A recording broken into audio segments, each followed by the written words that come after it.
attacked by a hostile army representing an up. Hello, I'm Dr. Frederick Whitehurst. I was employed by the FBI for 16 years as an agent, the last 12 of those years at the FBI Crime Laboratory in Washington, D.C. After reviewing the results of a 6-year investigation into the tragedy at Waco, Texas, I am convinced that the American people have never been told the full truth about that matter.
Having served with the FBI's hostage negotiation team during this crisis, April the 19th would mark the end of one of my duties and the beginning of another.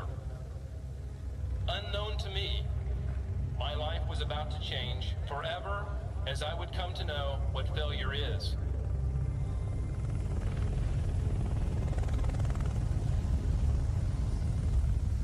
Today I saw the gates of hell. I saw the gates of hell.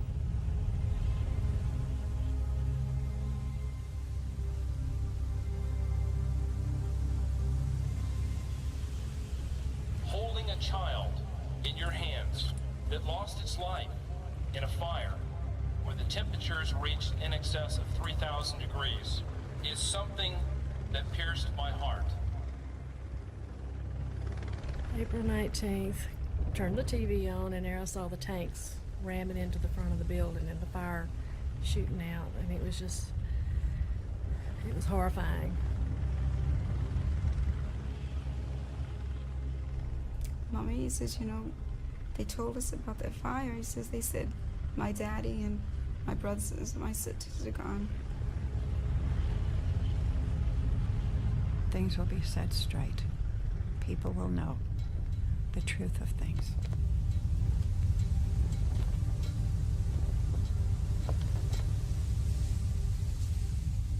Today, 2 subcommittees undertake historic joint hearings on executive branch conduct that led up to the events at Waco, Texas in 1993. In human terms, these hearings are about a tragic loss of life. 4 brave young law enforcement officers lost their lives on February 28, 1993. A planned raid went badly and off course. These 4 agents, dedicated and proud, deserve our full respect. They did not choose to die, but like many others in law enforcement community, they chose to serve. But this is a complex event. On April 19, 1993, after a 51-day siege, other decisions led to the use of so-called CS gas, and a fire broke out. The fire rapidly consumed the entire Davidian compound, killing all 22 innocent children and more than 60 adults.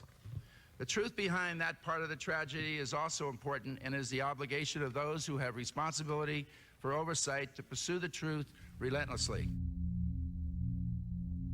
The Branch Davidians were a Seventh-day Adventist, or a sect of Seventh-day Adventists. They were an offshoot, developed first in California under the leadership of Victor Houteff. He moved to Waco in 1934-35, founded a community called Mount Carmel.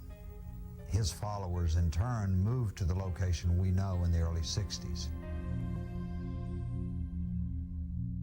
If you once get to know these people, they're different from you and me. They're more religious than you and me. They know the Bible better than you and me. They lived apart from the rest of us. They lived in a manner different than the rest of us. They had different marriage customs and different property practices than the rest of us have. And they had a religion that was absolutely incomprehensible to most Christians.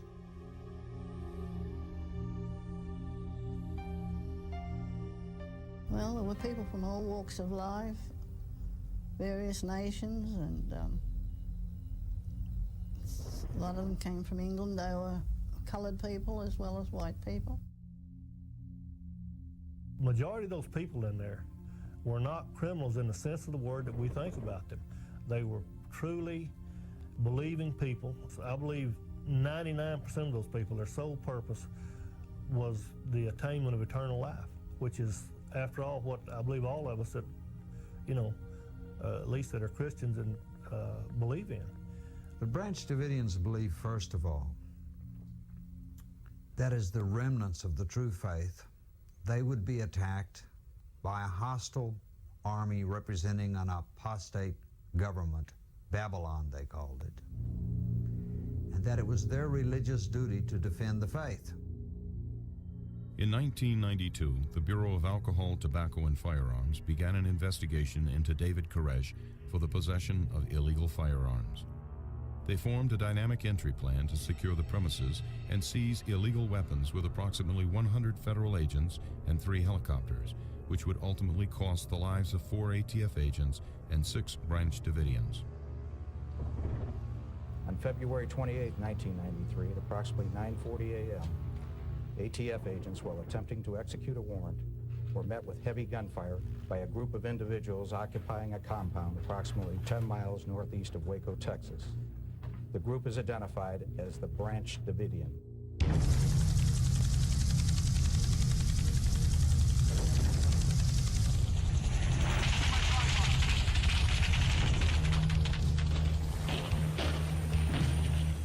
A gunfight broke out that would become the longest shootout in American law enforcement history.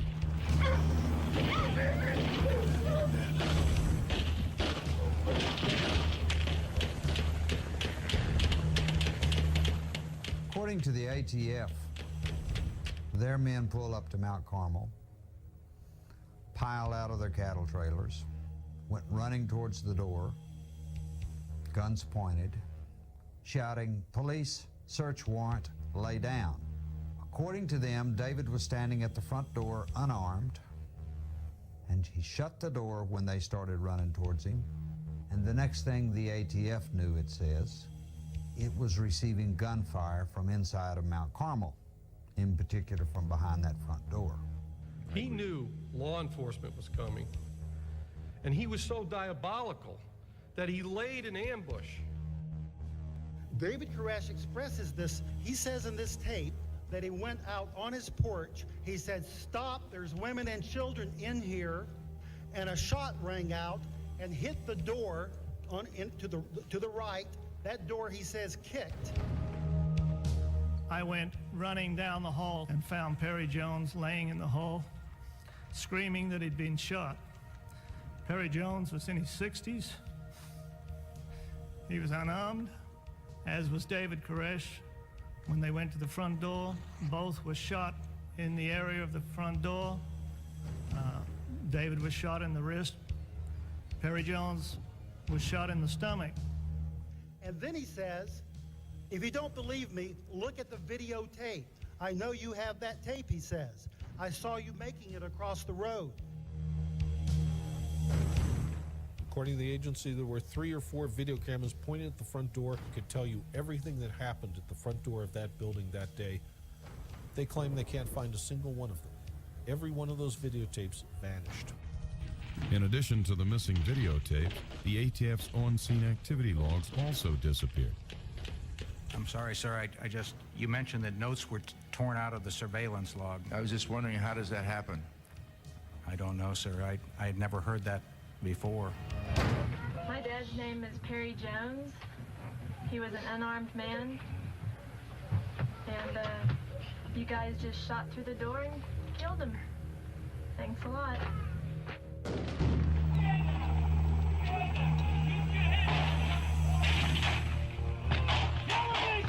Well, Ballesteros was one of the first ones to the door, Officer Ballesteros. He's an ATF agent. And they had a plan that if the dogs came up to attack him when they came to the front door, they were to shoot the dogs, to kill the dogs. And he testified at a pretrial hearing that, in fact, they did fire and shoot the dogs at that time.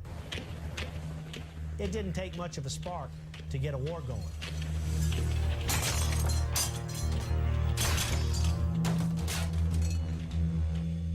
I remember gun shooting through the windows. Our room was shot up completely. I did my best at getting the kids under the bed. All of a sudden now there's, I don't know how many, 50, 70, I don't know, 100 people outside. But at some point before I got Jake and Brian under the bed, bullets came flying in my window. We're a law enforcement agency. We don't fire through walls indiscriminately at people.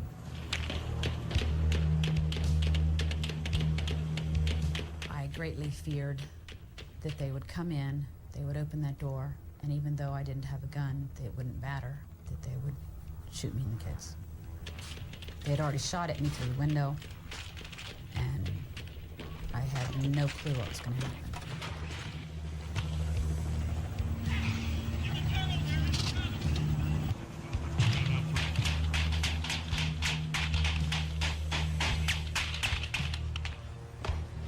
The government tried to say that they could put a gun in everybody's hand at the beginning and during the raid, and that's not true. Most people were unarmed. There were a few that had guns, and I admit that, and there were probably those that reacted to seeing David and Perry and others gunned down who responded by firing back. But it was not a general ambush as they would like you to believe. I am in sympathy with the families of those that lost, the families of the 4 agents that died. I know what they're going through. We lost a lot of friends and a lot of our families. I lost a daughter inside Mount Carmel.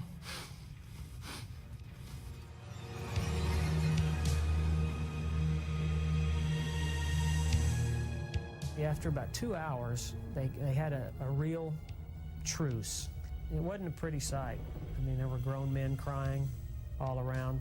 There was a group of guys that were down on their knees and they were praying. Very disturbing, type thing. I don't think the deaths on either side were justified, as well as those wounded. Judy Snyder was shot while nursing her baby through the chest. Get my battery, John. Get my battery behind the bus.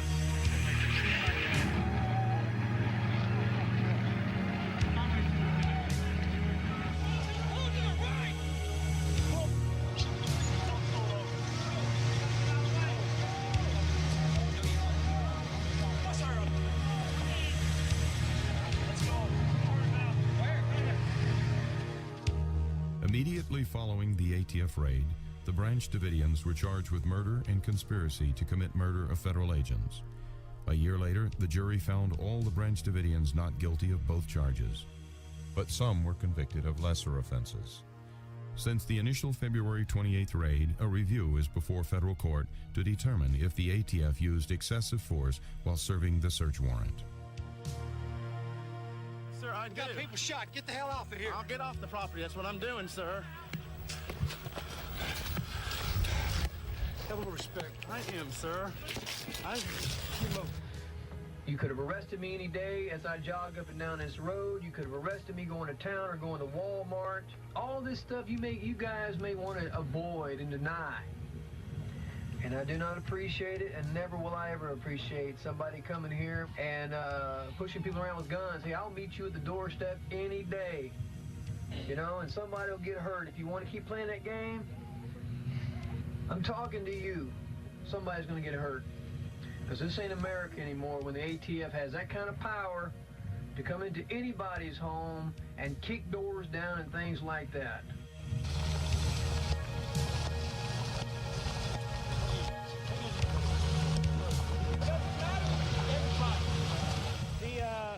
federal agents said they are headed back to the house, so this thing is not over by a long shot, and the only way that this is going to end is for all of the people inside to die or to surrender, Brad.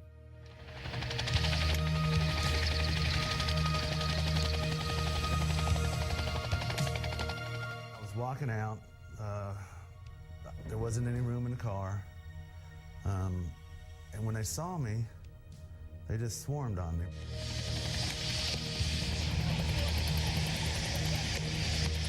Get that camera out of here! Get out of here! Get that shit out of here! Out there! Get out of here! Go! I need help! Go! Get the fuck out of here!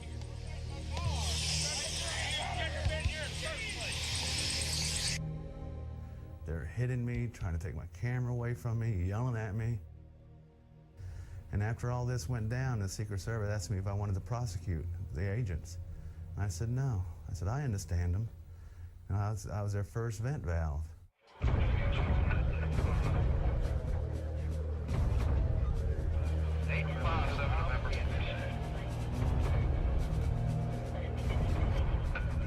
At this point, we were surrounded. At this point, we did not have a clue what the government, Babylon, in our opinion, was going to do in retaliation. But we knew it wasn't going to be fun. On the evening of February 28th, while Mount Carmel is under siege, 3 Davidians not present during the gunfight try to return home to their families.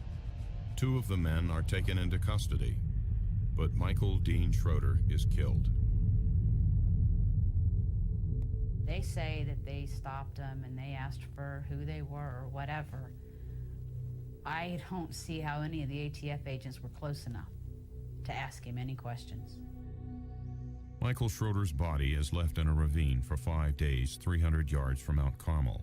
According to the ATF statements, Schroeder refused demands to surrender and raised a pistol. 11 agents fired on Schroeder. The autopsy report indicates that he had 7 bullet entries. Why it takes so many fatal bullet wounds to knock somebody to the ground? According to testimony, as the ATF agents were walking away with their prisoner, leaving Mike lay there like a piece of meat, an ATF agent stated that they heard 2 more gunshots. Norman was picked up. He told the others when he was in jail with them, he said, after I surrendered, he said, and they were taking me away, he said, I heard 2 more shots up the back. Schroeder's autopsy report also indicated that there were 2 entry wounds behind his right ear, only 2 inches apart. The bullets passed through this blue stocking cap. However, the stocking cap was not examined during the autopsy, nor was any forensic testing conducted before Schroeder's relatives had his body cremated. They said Mike ambushed them. There were 17 of them as against him, and they were dressed up as trees. They've got a lot to answer for.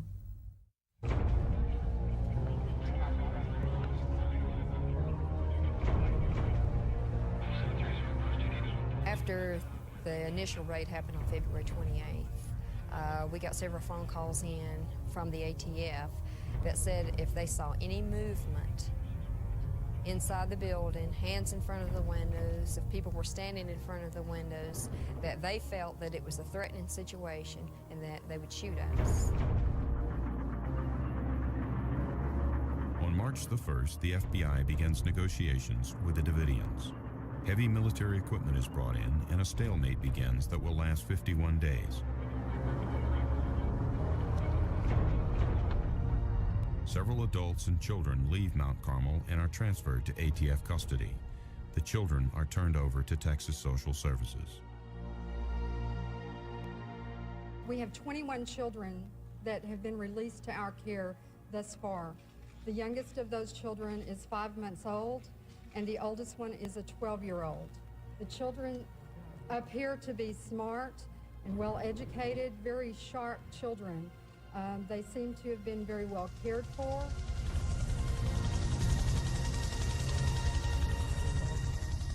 in early March, Koresh had promised to come out.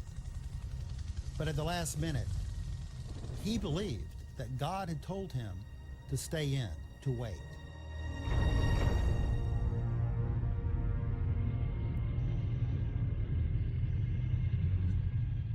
During the siege, David Koresh believed that the Nahum prophecy was being fulfilled, and which we believe, spiritually speaking, it's talking about the one world order.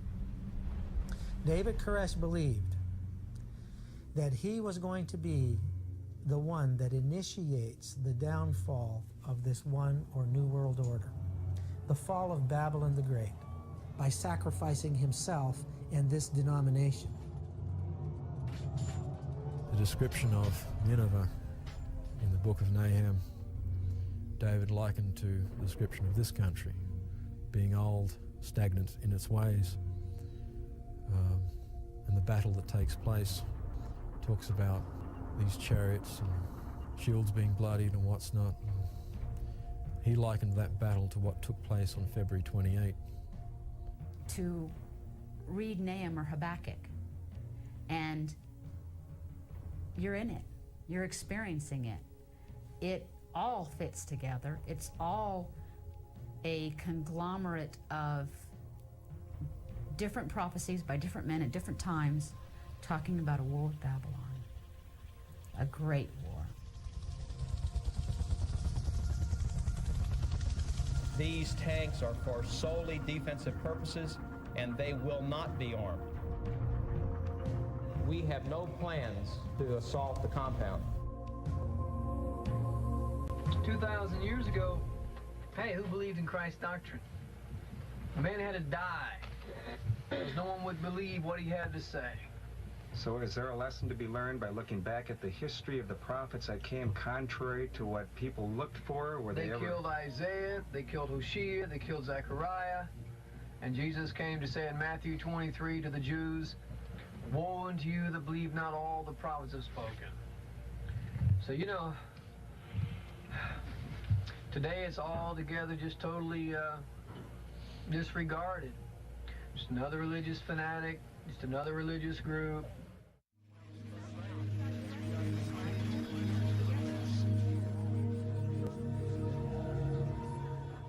Ever since the rise of television, there's been a merger of news and entertainment.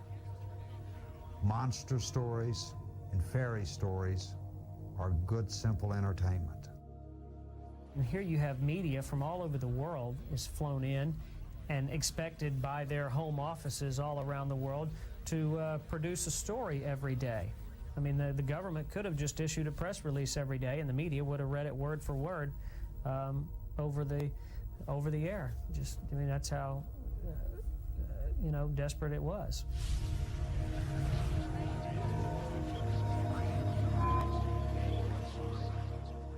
What the public was seeing and hearing on TV during the siege demonized the people in that church. The ones that I met and knew, the survivors, were people that were basically just trying to get to heaven. The world can hate us, the world can laugh at us and taunt us all they want. The world's had 2,000 years to learn this book, and there's been people all up until now who've been interested in it. Now people don't want the Bible anymore. People don't seem to want to read the Bible, or, they want to go to church and just be saved, And that's great if that's how faith works, but if God has a will, and it is written in that book, His Spirit's written in the book through all the prophets, then there's a knowledge He wants us to know. And the knowledge is here and it's being revealed, and that's all I can say. By March 24th, 25 children under the age of 15 and approximately 54 adults remain inside the church compound as Steve Schneider negotiates with the FBI. Let's reflect on this for a minute. Why were they there in the first instance? A good question. They were there to serve and execute an arrest and search warrant. They never said anything, not by a bullhorn, not by a knock at the door, not by any reason. Not by any reason. Even before they got, just about the time they got to the porch is when David opened the door and poked his head out. What we want to do and what we will do when the time is right is we will process the crime scene there. You know that. We know that. That wouldn't be so bad. The biggest issue that I've raised with you, Dick, is not that you would be here even, or that the Texas Rangers, but I am adamant about this part that the ATF is playing. The ones that came to this place, and when I have heard on the press conference the outright lies, and to think that that agency would be involved in any aspect of this from here on out blows my mind that that would even be allowed in America. Well, Steve, let's face it. There are some things that we will deal with when the time is right. No. You start dealing with it now so we can come out. I mean, that's one of the biggest reasons I have not been able to hurdle talking to the people, getting them to come out. Dick. Okay, Steve, why don't you and your family come out and then you handle these issues, okay? Why don't we do that? How am I going to handle them when I'll be shackled for hands and feet and throwing the key he'll be throwing away? Who's going to hear me? They're after blood. Come on, Dick.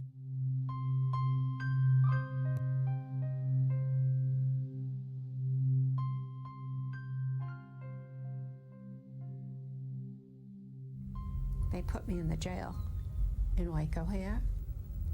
After I'd been there a short period of time, they brought me in and a judge came and told me what I was being charged for. And he said, you're being charged for murder, conspiracy to murder. He said, it'll be 100 years, 75, or 50.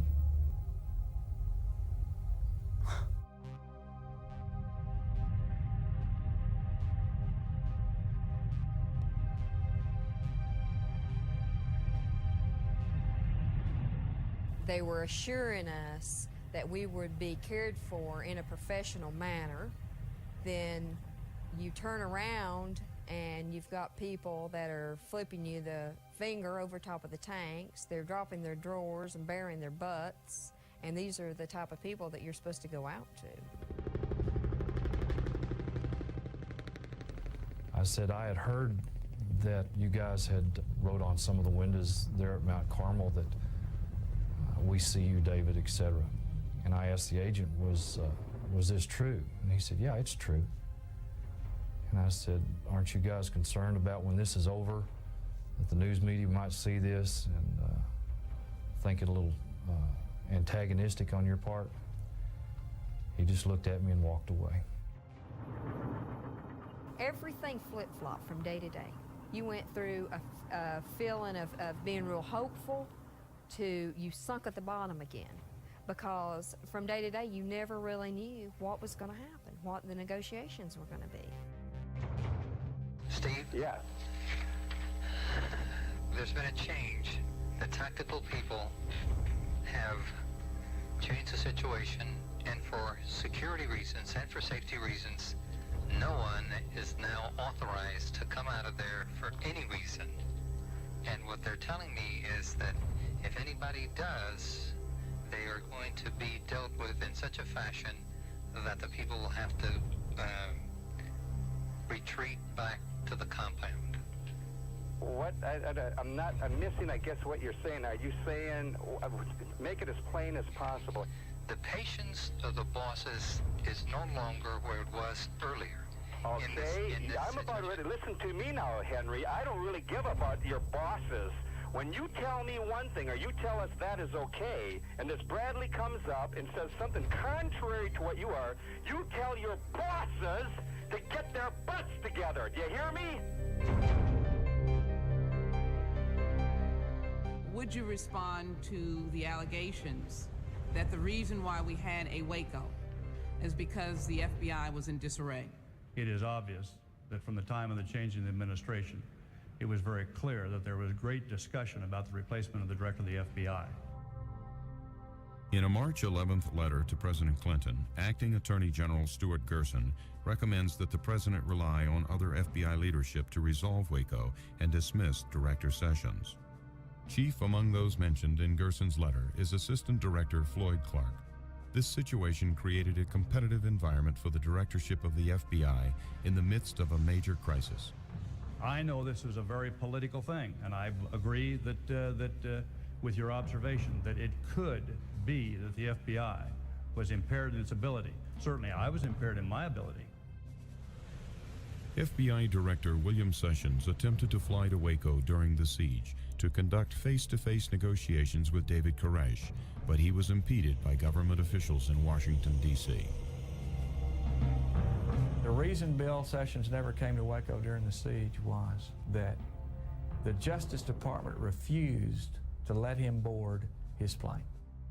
Everybody knows that I had contact directly from people associated with Mr. Koresh about the possibility of my going down and negotiating with them, coming in down there. Now, some people played that as ridiculous and ridiculed it, or as grandstanding, but it's indicative of what I felt and continue to feel. You can't discard any possibility that you can resolve that kind of circumstance when you can take and apply that negotiating capability. The Justice Department wouldn't allow an FBI director to go and negotiate directly with a so-called terrorist who they felt had killed a number of federal agents more or less in cold blood, and try to defuse a serious situation that ended up in a calamity and a great embarrassment for the FBI, and even greater embarrassment for law enforcement in general. And it was all politics. They were not about to see this standoff in Waco negotiated again, because it was an opportunity for Floyd Clark and company to show that they were the FBI capable of handling a standoff and coming out winning in this kind of an incident with military kind of tactics. It was a paramilitary organization.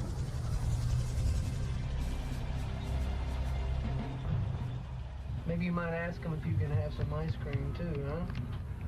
Could I have some ice cream? A little bribery there. You know, right now you're considered a big terrorist, you know, and you can demand some important things like an ice cream or something, you know. Maybe they might adhere to you. By late March, the FBI has cut off electricity to the compound and is preparing a series of military tactics to force a resolution. A direct quote from the transcript where it is said by a negotiator to Mr. Koresh, "We had a very good dialogue last night. The electricity will not go off tonight because we have had a good dialogue this evening." As a negotiator to Mr. Koresh. A half an hour later, no, I'm sorry, it's a negotiator to Mr. Steve Schneider. A half an hour later, the lights are turned off and left off permanently. The electricity is shut off. Why? I can't answer the why, but I can tell you that the negotiation team was disappointed in that decision.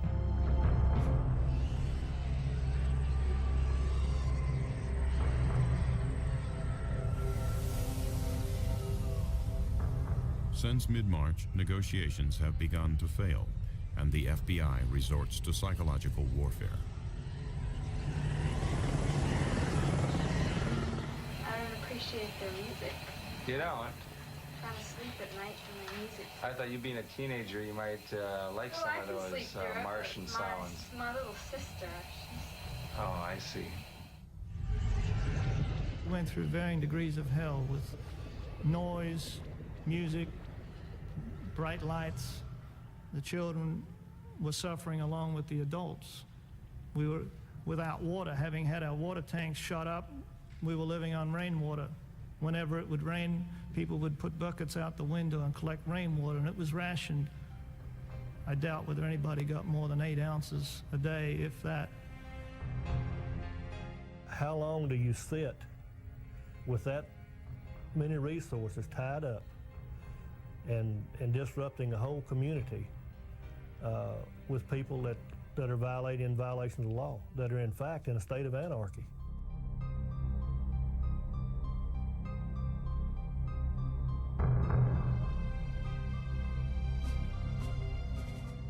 I can remember looking out the south side of the building. My attention had been drawn to the fact that the tanks were coming in, and they were pushing all the things on the south side of the church, on the chapel, south side of the chapel, into a big heap. It looked like they were building a bonfire. We know from the evidence that the tactical element of the FBI was eager to put a quick end to this standoff. The irony of the situation is that the tactical people are actually precipitating the crises of the 19th. They tell me the commanders want more, and I'm telling them they're wrecking everything that we were doing, and it's getting 10 times worse. And the more they threaten these people, the more they'll lay down right on the floor, and they can run the tanks over them. I mean, that becomes the attitude. Steve Snyder, in a telephone call during the standoff to his sister Sue, refers to the prophecies in the book of Nahum, chapter 2. We're talking about the Bible and all the prophecies. But I know. Look at, when you get off the phone, you look at the book of Nahum. Yeah. The chariots with flaming torches are tanks. That's what Nahum saw in the final days. They're surrounded us.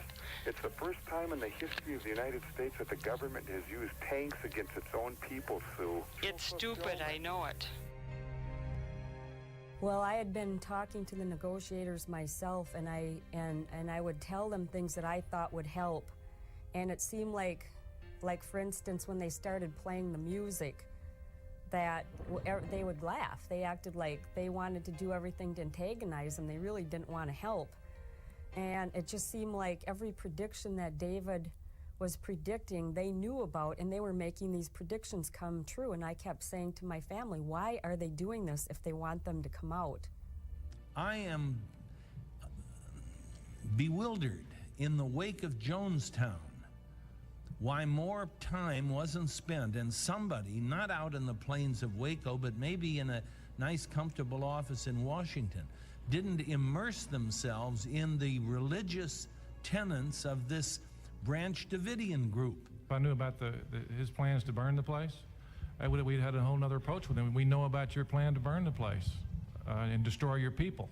We would have been broadcasting it. We would not even come close to approaching that place.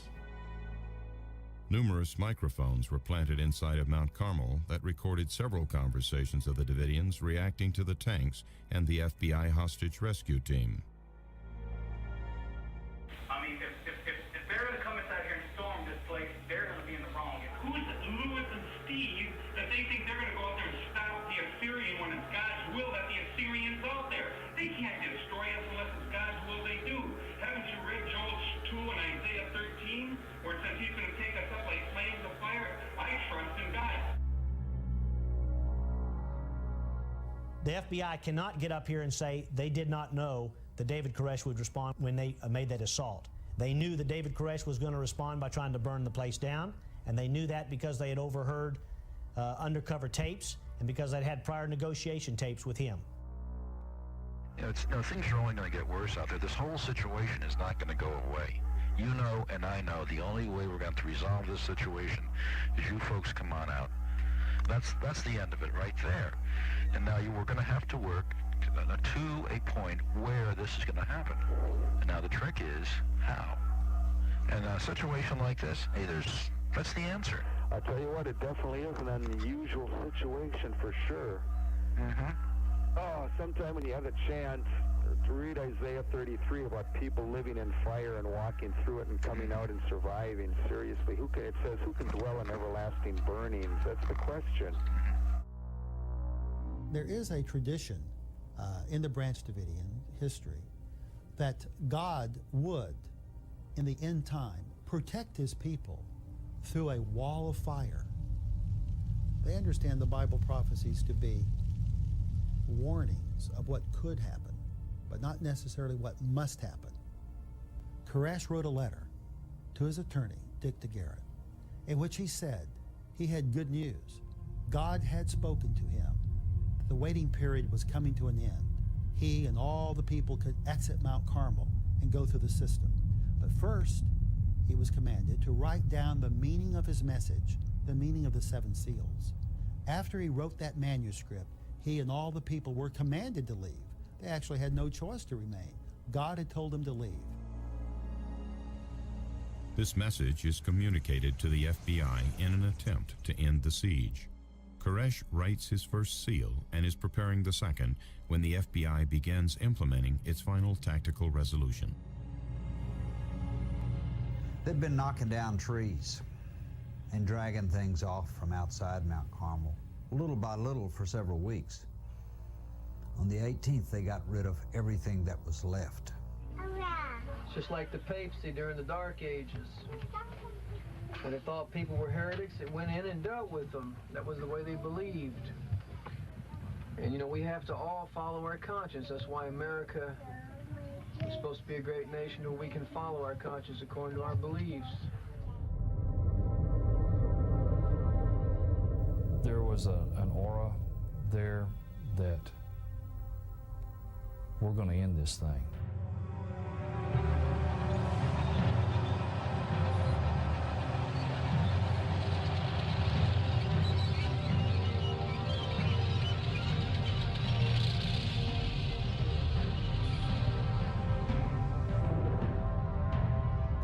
Individuals inside the Branch Davidian compound. We are in the process of placing tear gas into the building. This is not an assault. This is not an assault. We will not be entering the building. This is not an assault. Do not, under any circumstances. Gas was inserted using a Mark V delivery system secured to a boom. We would not use dosages that would harm those children.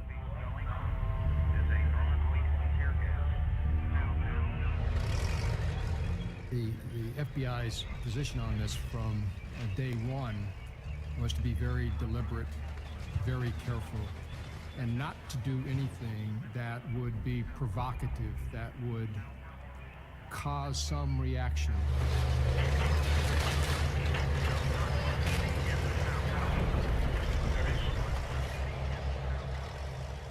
There were no injuries to FBI agents, and FBI agents did not return any fire throughout the entire day, in spite of being fired upon numerous times by occupants of the compound.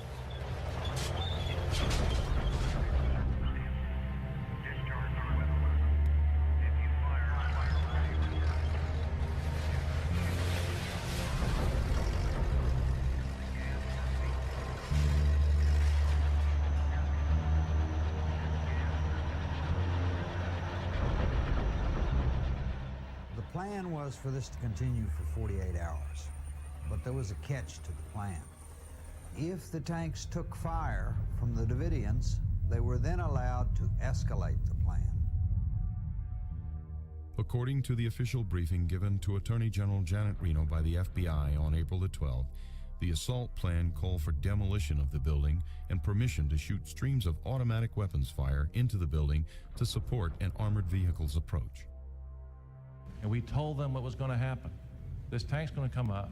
It's going to insert gas. We are not entering the compound. We're not fulfilling this prophecy. Don't presume that.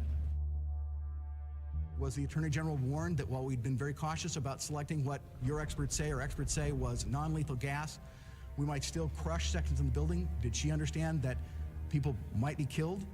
I find an inconsistency between the efforts of the gas insertion plan to save life and the actions of this tank. At Mount Carmel, you had people that were confined to an area. Where were they going to go? Who were they going to hurt? They ran out of gas canisters, I think about 10 o'clock in the morning. Everything they had planned for 48 hours was gone by then, and they were flying in more from Houston. The CS gas used at Mount Carmel was more potent than normal tear gas. CS gas would induce nausea, vomiting, and disorientation. As the FBI tanks demolished the building, the gas was dispersed from high-pressure bottles mounted on the boom of the combat engineering vehicles. Any indication about danger or harm to those children, the rule was back off. One of the first locations gassed by the FBI is the buried school bus, the entryway to an underground storm shelter. Following the gassing, the mothers of the children take them to an enclosed concrete vault, which the FBI calls the bunker. The FBI gasses the bunker for 2 hours. Approximately half of a panel that we had testified that some of the infants and children, since they didn't have gas masks, could in fact have died from inhalation or effects of CS gas. At the very least, a Department of Justice decision, in fact, resulted in the babies and children being tortured for at least 3 to 4 hours.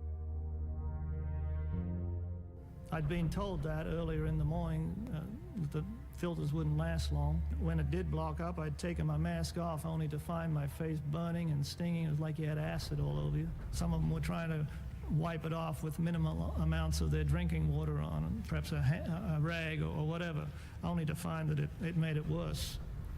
So as I say, what the children were going through, only God knows. I saw grown men, adults, crying because of the sensation of the gas. As I say, we were fortunate in as much as we were not in an enclosed environment like the children were, being sprayed point blank and not having any ventilation. We are now at what we believe is the next logical juncture of putting sufficient pressure on them to cause them to come out. We saw a hole that a tank had made in the south wall of the chapel, and we were kind of standing right just inside of that. There was a heap of rubble, sheetrock, and 2x4s that the tank had pushed in. We were standing just a little back from the hole, trying to decide whether if we went out we would be shot, and as we were standing there, others were kind of coming in behind us. Next thing I knew, I kind of turned, was looking out the hole again, and all this smoke came down the outside of the building and got sucked in the hole where we were, and the whole place turned pitch black. That was the first indication that I recall of any evidence of fire.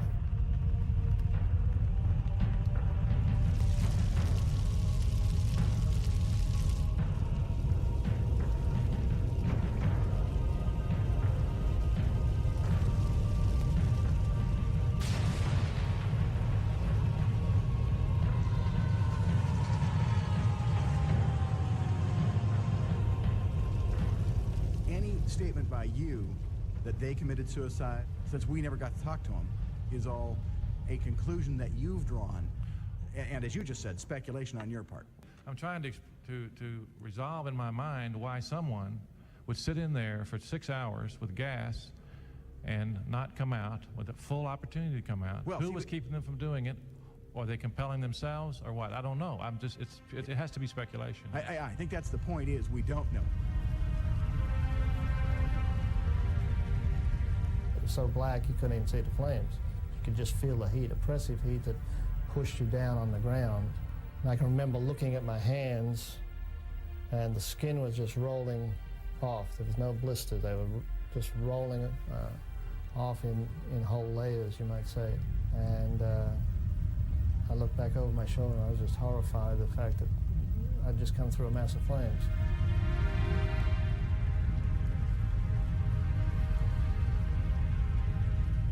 I heard some people screaming, kind of high-pitched screams.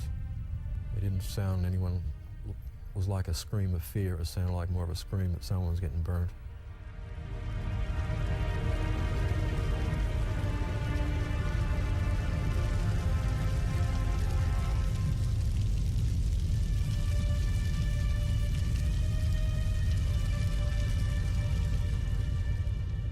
We were hoping that the women in that compound would grab their children and flee out.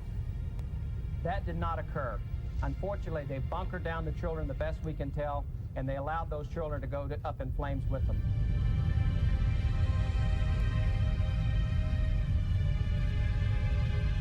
David Koresh, Steve Schneider, 52 other adults, 25 children, and 2 trauma-born infants perish in the April 19th fire.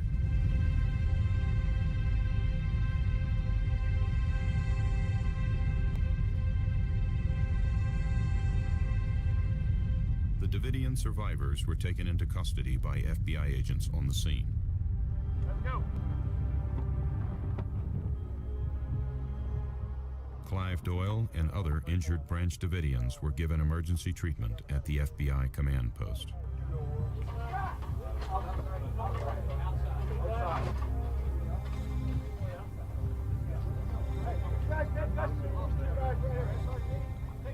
Guys right now. The uninjured Davidians were transferred to the custody of the ATF and booked into the county jail.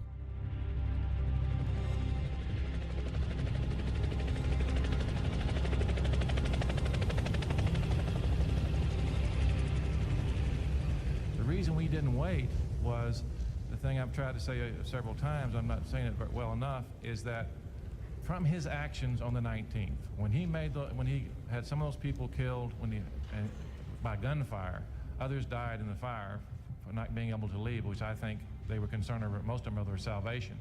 That was his hold over them, is that he would dictate when that occurred. Many people would argue your actions. How do you respond to their families? It's not because of our actions. Those children are dead because David Koresh had them killed. There's no question about that. He had those fires started. He had 51 days to release those children. He chose those children to die. I don't know who started the fire or fires.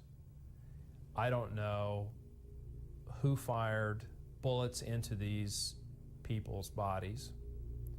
I don't know from what origin the bullets came from.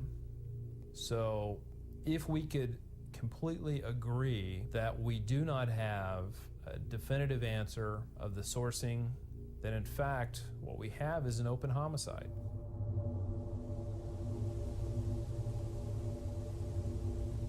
Is there anything that we've missed that we should go after in the remaining 2 days? Yes, sir. I think we've missed some of the questions as to, as I mentioned earlier, why items of evidence have disappeared, why the crime scene was destroyed before it could be evaluated. These areas, especially the evidence disappearing. I mean, you have, in essence, a crime scene that was so seriously flawed through ignorance or through an air of an elite mentality, or in fact, there was a conscious decision made to not collect evidence for any sort of serious examination other than to try and prove that the Davidians had weaponry and firepower enough to kill federal agents. Some of these bodies exhibited characteristics of perhaps being shot. Did anyone fire from any other location?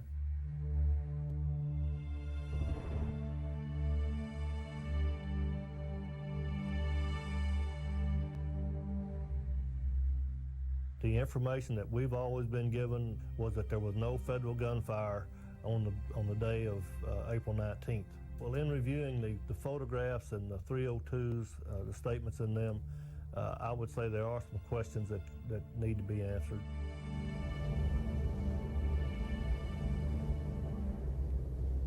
The FBI named the sniper positions Sierra 1, Sierra 2, Sierra 3. On April 19th, FBI Special Agent Charles Riley stated in his after-action report that he had heard shots fired that morning from sniper position number 1, the undercover house. The position was occupied by the Blue Sniper Team, led by Special Agent Lon Horiuchi. Horiuchi stated that neither he nor his snipers fired their weapons on April 19th. The fact that Agent Horiuchi states in his 302 that the snipers at Sierra 1, which was the undercover house, did not fire, and there is a shell casing, expended shell casing there visible on the floor, would also raise a question. 4 expended shell casings are later found at Sierra 1, the location of Agent Horiuchi's Blue Sniper Team. What makes this particularly interesting is Mr. Horiuchi, coincidentally, happens to be the FBI agent who shot and killed Vicki Weaver at Ruby Ridge and has been charged with manslaughter by the state of Idaho. In August 1992, white separatists Randy and Vicki Weaver were involved in a standoff with the FBI at their mountain home. Agent Horiuchi shot and killed Vicki Weaver, who was standing in the window of the door holding her 10-month-old daughter. She was standing there holding our baby in her arms, holding the door so we could get in after they'd wounded me. And this guy is still running free. According to an internal federal government investigation, Horiuchi's shot is termed unconstitutional. Lon Horiuchi was never tried. 7 months later, he was the leader of the Blue Sniper team at Waco, accompanied by most of the FBI team from Ruby Ridge. Our desire was to get them out, to use non-lethal means in a systematic manner so that they would come before the bar and face justice. We did not want this to occur. At some point, we had to up the ante. He was continually fortifying. He was demanding and was seeking provocation to get into a shootout with us, which we were refusing to do. According to the FBI's on-site activity log, at 9:03 a.m., FBI command advised Sierra 2 that an unknown subject could be seen traveling on foot at the back of the building. In this aerial photo, taken at approximately 9 a.m., a Davidian appears to be leaving the building and walking toward the back of the compound. The log indicates that Falcon 2, an FBI helicopter, took off to intercept the subject. As it approaches Mount Carmel, several flashes can be seen coming from the side of the helicopter.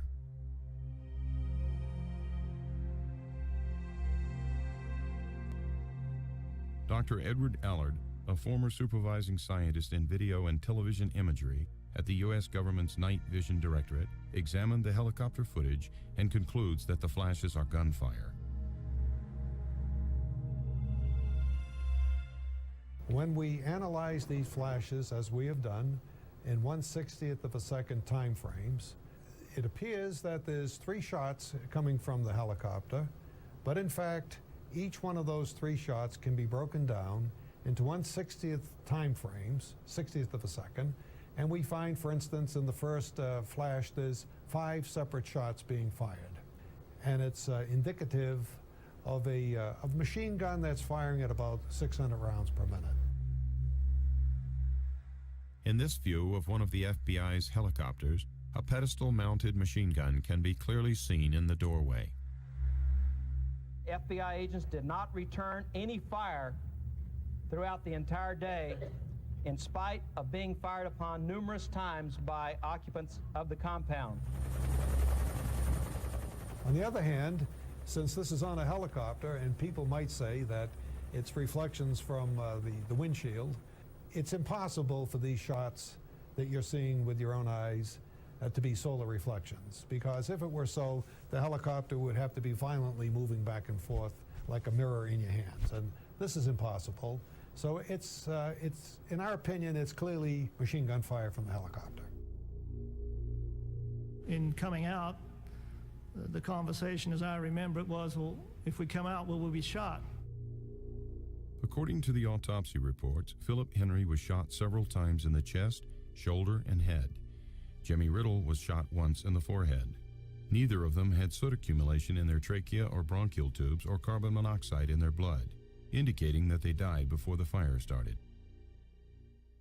Later, when I saw the autopsy report and seen that he died of a gunshot wound to the head, it made me wonder if it was in fact the snipers that were in the barn garage that was in the back of the property.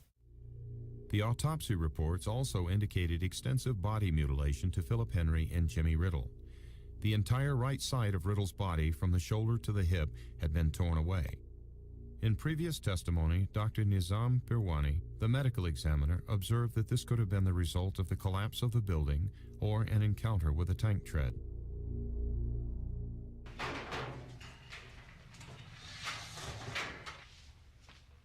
Philip Henry's body was interred during the year following his death. However, a new autopsy was requested by Jimmy Riddle's relatives to settle the circumstances surrounding the missing portion of Riddle's body and the gunshot wound to his head. Dr. Ron Grazier, the forensic pathologist who conducted the examination, concluded in his findings that the damage to Riddle's skeletal remains is consistent with a tank having torn the body apart. A forensic examination of the bullet entry wound in Jimmy Riddle's skull could not be conducted because the evidentiary portion of the skull was missing.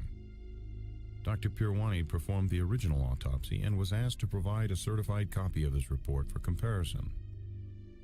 According to Riddle's relatives, the local Texas authorities and U.S. Marshals refused to allow Dr. Pirwani to turn over the documents. We got to Dr. Pirwani's office trying to get the information on my brother, Jimmy Riddle. Dr. Pirwani told me that he didn't know why they kept trying to keep the information from us. He didn't know what they were hiding, and that he had the information, but he was ordered by the U.S. Marshals and the JPs not to release any information to me. While Americans were watching events unfold at the front of the building, the FBI's infrared video shows what took place at the rear of the structure. What a FLIR really does is it takes invisible radiation, which is called infrared radiation, and it converts it into visual radiation, you might say, that we can see with the eye. What we have here is a tank infantry type of an operation. As the tank moves forward, two men have dropped out of the escape hatch. They roll over, and as they roll over, they open up with automatic gunfire. We've measured the actual time of the individual flashes, and they occur at a fraction of a second, in some cases, a 30th of a second. There is absolutely nothing in nature that can cause thermal flashes to occur in a 30th of a second. Somebody related or who had prepared a film or analyzed a film, representatives of the department and representatives of the FBI went over it in detail and concluded that there was no basis for suggesting that shots had been fired. As the tank crushes the roof of the gymnasium, gunfire can be seen streaming into the dining room from positions in the courtyard. I stopped counting after about 62 individual shots. Interviewed on NBC's Meet the Press on May the 4th, 1997, FBI Director Louis Freeh stated that no shots were fired by any federal agents outside of the compound, and that allegations raised about gunfire seemed to be based on some inferences from infrared flash patterns and heat patterns. I think the overwhelming evidence clearly shows that no shots were fired. It's indicative of sunlight reflecting off something and registering on the flare. It could be a thermal pattern. If it were a thermal pattern, there is nothing that persists from that. Right. So therefore, it is more likely to have been reflected light off of something shiny, in which the sunlight now gives an apparent temperature rise. From the basic physics, it's safe to say that it's impossible for the Waco FLIR to detect any solar reflections of any kind. On our wish list as investigators was taking a harder look at the FLIR. The congressional staff was never able to find or take advantage of a genuine FLIR expert to watch the FLIR video with us and to understand exactly what we were seeing. By comparison, this Department of Defense FLIR video, taken in Somalia in October of 1993 as troops exit a helicopter, shows gunfire similar to the thermal signature on the FLIR videotape at Waco.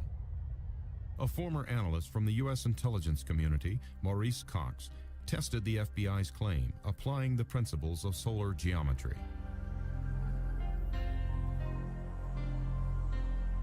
For an aircraft flying at an altitude of 9,000 feet, a flash anomaly occurring on the ground would be visible in an area only 100 feet wide. Frame-by-frame measurements of the FLIR videotape showed a repetition of 10 flashes per second, the same rate as a machine gun firing at 600 rounds per minute. According to the Sunlight Reflections Report, in order to duplicate these multiple flashes, the reflective surfaces would have to be exactly the same shape and size and positioned in an array too precise to occur by chance. To record sunlight reflections at 10 flashes per second, the FBI's small aircraft would have had to travel at Mach 1.8, nearly twice the speed of sound. The Sun Reflection Report concluded that the flash signatures on the Waco FLIR video could only have been caused by gunfire. In January 1999, Mr. Cox challenged Director Freeh and Bureau scientists to disprove his findings. They did not respond. If someone comes to me to understand the data. I need to tell them the uncertainty associated with it. If the government is only telling them this was not a field of fire, well, the government is refusing to look at this, and anybody with their plain eyes could see, well, something's going on there. You know, when you think of the fact they're shooting automatic weapons fire into a building with children in it, there's something wrong. Dr. Allard has stated that this video shows gunfire being directed into Mount Carmel from the outside of Mount Carmel on April 19th. The only people that could have come from would have been federal agents. Other flashes can be detected on the FLIR tape within an hour of the fire, such as this detonation in the courtyard, which has a thermal signature that is consistent with a hand grenade exploding. And more gunfire can be seen near this tank. But if the FBI's claim is true, and the hostage rescue team didn't fire at Branch Davidians, then there is another possibility. According to what we saw written in the Book of Nahum, we were to undergo a military-style attack. We were to be attacked by tanks and people from the military. On the use of military personnel and heavy equipment against U.S. citizens, other questions linger. How much was used and why?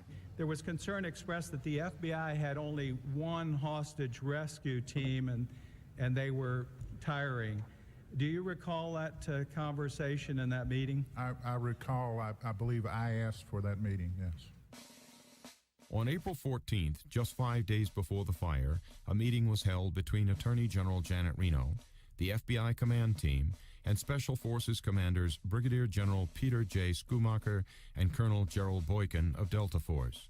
The purpose of this meeting was to convince Reno to authorize a final assault at Waco. Military is trained to find, fix, and destroy the enemy. You don't worry about warning your military enemy of constitutional rights. What is generally known or known in public as Delta Force is in reality called Combat Applications Group. So anybody who asks about Delta will get told with a straight face by the Army that no such organization exists. What organization does exist is Combat Applications Group, and their stated mission is to perform counterterrorism operations overseas in defense of U.S. interests. Earlier in an opening I gave this morning with regard to the Posse Comitatus Act, just to refresh my colleagues' memories, the Posse Comitatus statute is a criminal statute that states that it's a crime to use any part of the Army or Air Force to enforce the laws of the land unless authorized by Congress or the Constitution. There is, in my judgment, it is absolutely clear that no law was violated, no action was taken that comes close to violating Posse Comitatus or any other law. General Huffman, do you agree with that? Congressman, so far as the Army's involvement in this, I would say that is correct. Yes, right here. Question about the Army Delta anti-terrorist team or any other military operational asset? The question is, are we getting any help from the military? From the Delta team specifically. The question is, are we getting help from the Delta team? And we're not.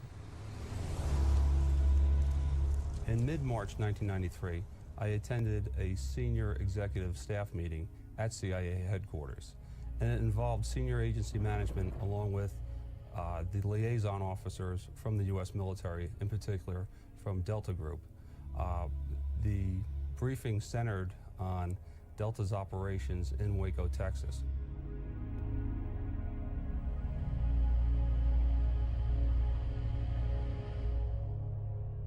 This previously classified military document confirms the presence of Delta Force at Mount Carmel. With approval of the Joint Chiefs of Staff, an observer was deployed to the scene on March 21, 1993, accompanied by 3 other operators also characterized as observers. One particular soldier was questioned by a member of the hearing and pressed. He did not want to reveal even the existence of Delta Force, and finally had to admit that they were present. Originally, I was told that there was just going to be 1 or 2 Delta personnel there as observers, but during the briefing, it was mentioned that there was over 10 Delta operators at Waco, Texas, and they were not there merely as observers, but would be participating in any type of operational or tactical effort against the Branch Davidians. My understanding is that in some way, the U.S. military, Delta Force, were advising the hostage rescue team from inside the tanks or inside the Brady fighting vehicles, or were present at the sniper posts to provide support or assistance. And those types of activities, to me, would mean forward deployed. They were not back at a conference room or table giving advice or saying you ought to think about this. You thought they were out there working shoulder to shoulder with the HRT. Approximately a year after the Waco incident, I was deployed overseas in Europe, and I had the chance to meet some of the Delta operators that I had been on previous assignments. They had told me on several different occasions during my meetings with them in Europe that not only were they forwardly deployed at Waco, Texas, but they were actually involved in a gunfight with the Branch Davidians. When you see the individuals roll out from the tank and come around the sides and start shooting into the building, what they're doing, they're defending the vehicle. If HRT or Combat Applications Group, whoever was pulling the triggers, expected resistance, expected shots to be fired, then their moves on April 19th made tactical sense. But I did talk to some Combat Applications Group guys, and they did confirm that yes, portions of B Squadron were there pulling triggers. There's no doubt in my mind that the flashes on the FLIR tape was fire from semi-automatic or automatic weapon fire being returned into the building. I mean, it's inconsistent to even think otherwise. There were people there on the ground with automatic weapons, and flashes such as that only come from one thing, and it comes from rifle barrels that are firing back into the building. Their operators had penetrated the buildings on several occasions, planting surveillance devices, listening devices, sensors. And on one occasion, I believe it was April 17th, late 17th, early 18th, Koresh was actually within 6 feet of one of the operators, and they radioed back to the Tactical Operations Center for permission to grab him. Within minutes, the word came back from Justice Department, no, we already have a plan in place. That plan, of course, being what happened on April 19th. To me, that would be an offensive gesture. When you enter someone's home, that's pretty offensive, and I would personally have a problem with that. I think that it violates everything that I've been taught, that you don't use the military against civilian personnel in this country. What about other reports that the military Delta Force may have been involved in one way or another? Will you make an inquiry into that as well? We will pursue any issue that is in question.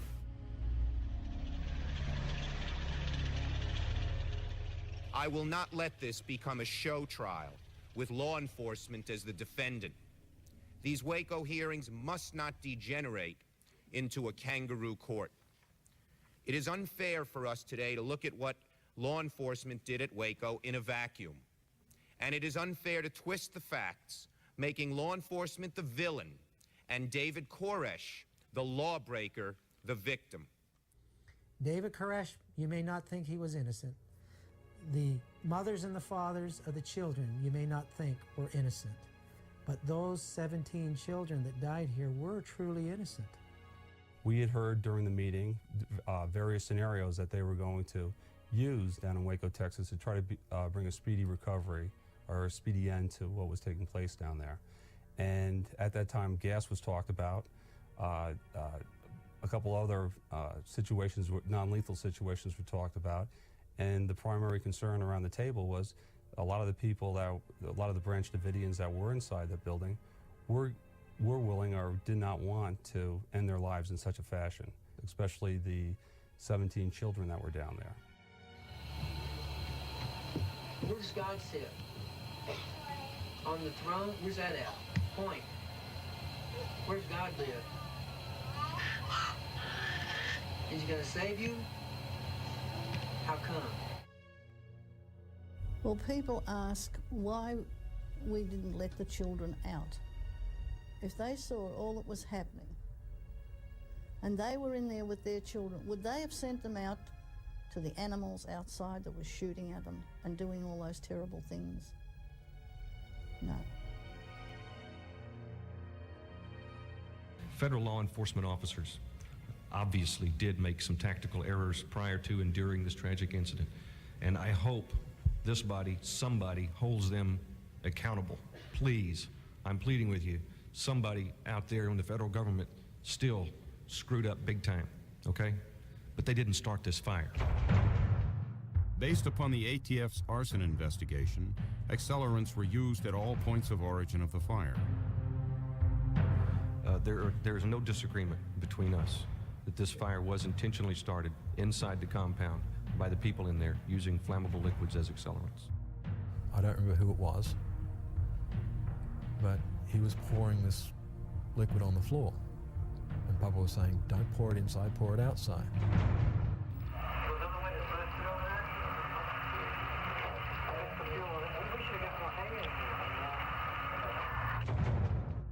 It was clear to us from listening to those tapes that the government was going to be able to prove that the Davidians, at least some of the Davidians, had a plan, and that some of the Davidians were aware of this plan. I'm sure that the FBI down there had a lot of fiber optics, audio, and visual equipment installed in the building there.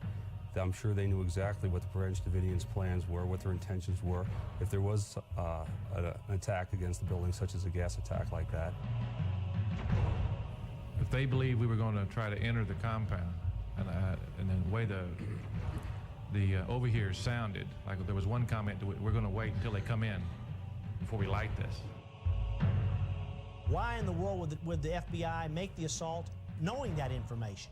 It borderlines on criminal misconduct for the FBI to make that assault when they knew that he was going to respond like that, particularly on the most windy day of the year. The FBI claimed that it never used pyrotechnic CS rounds, munitions capable of starting a fire. However, in this footage made prior to the fire, two agents are seen firing projectiles from an M79 grenade launcher into the storm shelter at the north end of the building. Seconds later, white smoke pours from the shelter. According to CS expert Colonel Rex Applegate, any tear gas that creates smoke is considered pyrotechnic. There's been some unfortunate reporting talking about that if tear gas were utilized, it would deprive the children of oxygen and it perhaps could be fatal. What they were describing is not the type of tear gas that we are using. We're using a non-pyrotechnic type tear gas, which does not deprive them of oxygen, so it is not a lethal type gas. This is a U.S. military Mark 651 CS projectile, recovered in the aftermath of the Mount Carmel fire. It is pyrotechnic and has a burning time of 25 to 30 seconds. It generates a distinctive cloud of white smoke.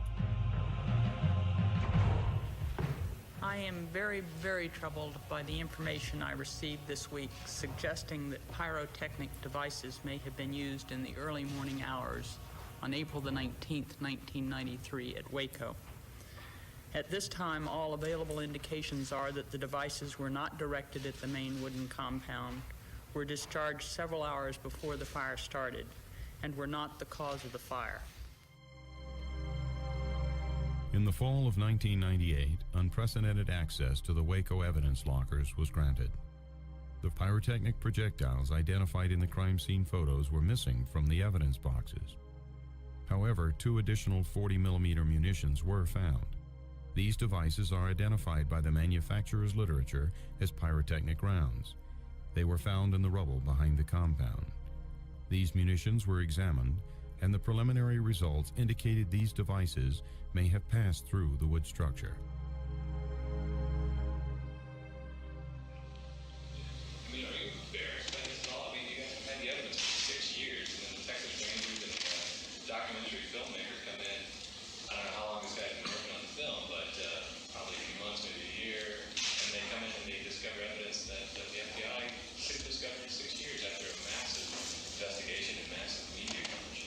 I'm not embarrassed. I'm very, very upset.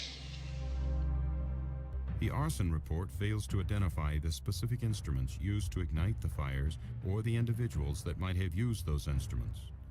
As a result, no arson charges were ever filed against any of the Branch Davidians.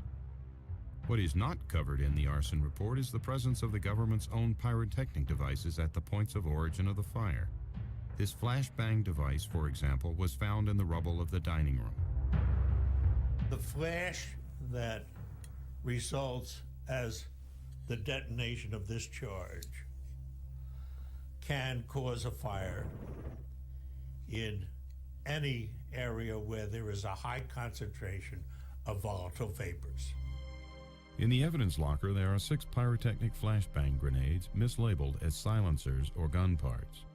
According to the Texas Department of Public Safety, they were found in the southwest corner of the building, the dining room, and the chapel, all 3 points of origin of the fire. Now, maybe the government, the FBI, the ATF did some wrong things, but they didn't light the fire. They didn't start the fire. That is not one of these questions that is very debatable. There are times when you cannot keep your job and put alternative explanations for data on the table.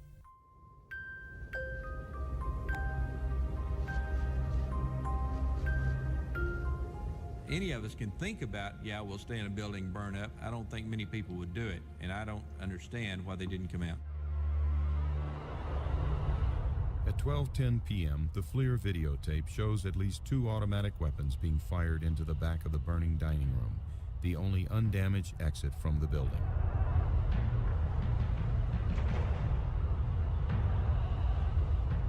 And what we have is we have men firing automatic weapons, and they're firing into the burning building.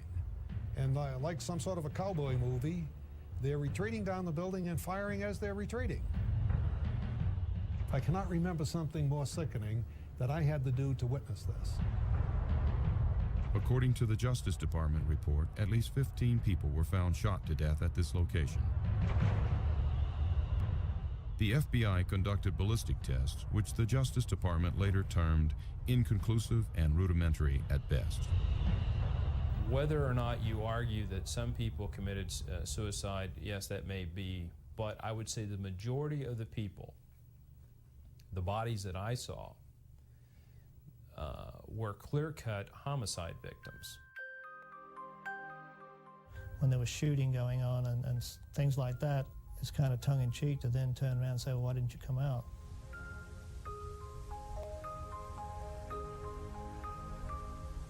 As a peace officer, you're trained that killing people and taking someone's life is the absolute last thing that you ever want to do, period. You signed on to help people. You didn't sign on to kill them.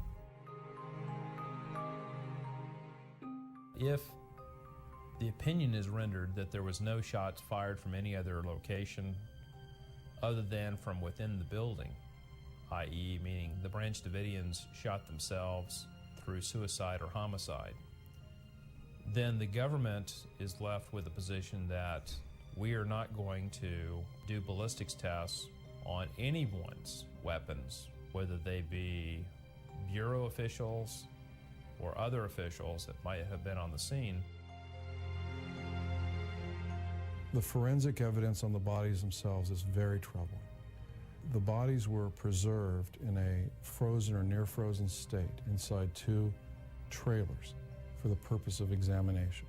For some reason, those trailers who were under the control of the FBI were allowed to not have any electricity running to them, and the bodies deteriorated beyond which any sort of forensic evidence could be gathered. And we were very, very troubled by that. The crime scene was declared a biohazard, and since the FBI predetermined that this was a mass suicide, the crime scene investigators were instructed to sift, wash, and bleach the evidence associated with the bodies, destroying much of its evidentiary value. Grinding up all the crime scene. And I'm saying to myself, well, what in the hell are they doing that for? Except for, are they conveniently trying to cover up something that they don't want the public to know? During the siege, Some of the women and all of the children were sent to the bunker, located in the center of the compound. The bunker was an old church records vault which had survived a fire several years before. It is here that the remains of some of the women and the young children were found. Based upon the fact that the majority of the women and children protected themselves by dousing themselves with water and blankets, trying to keep the smoke to a minimum, trying to prolong themselves, their life, in a nearly fireproof container, clearly demonstrates that they weren't embracing the flame, that they were trying to flee the flame. According to their autopsy reports, some of the children were still alive during the fire, but based upon the condition of their bodies, there was evidence of a deadly explosion.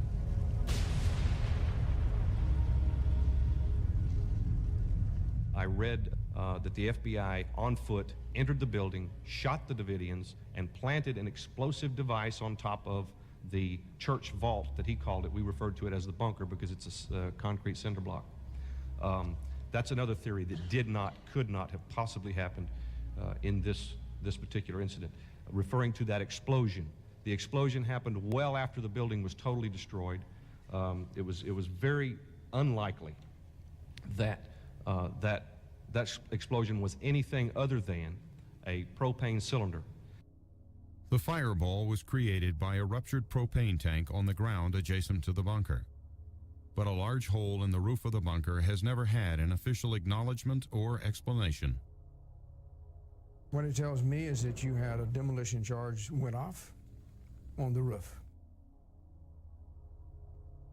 General Ben Parton, a former military explosive expert, testified that there were 2 explosions. This footage shows the detonation of a high explosive device on the bunker, which appears to ignite gas from a ruptured propane tank.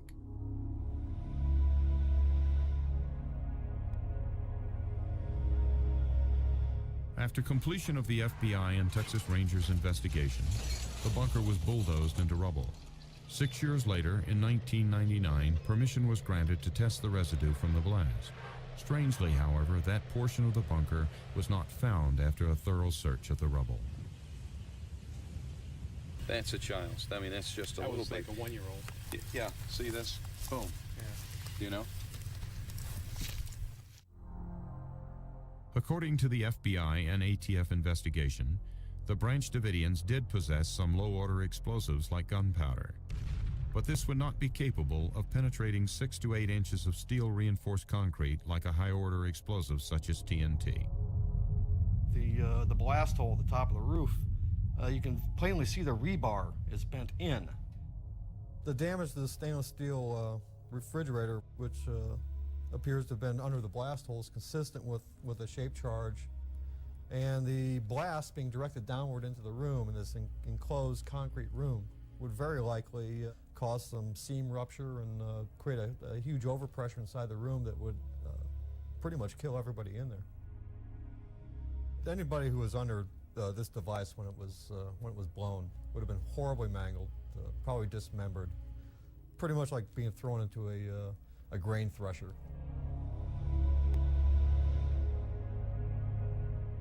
Having examined still photographs and videotapes of the bunker, it was apparent to me that this was caused by a shape charge. But what bothers me is who would have the audacity to use such a charge. Rather than risk your own people going in there and trying to shoot it out with them, it's a state.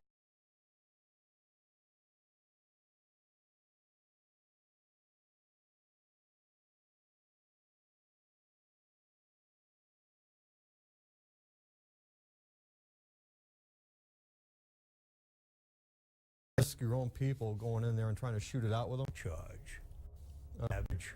But what bothers me is who would have the audacity to use such a charge. Rather than risk your own people going in there and trying to shoot it out with them, it's a state. Risk your own people going in there and trying to shoot it out with them.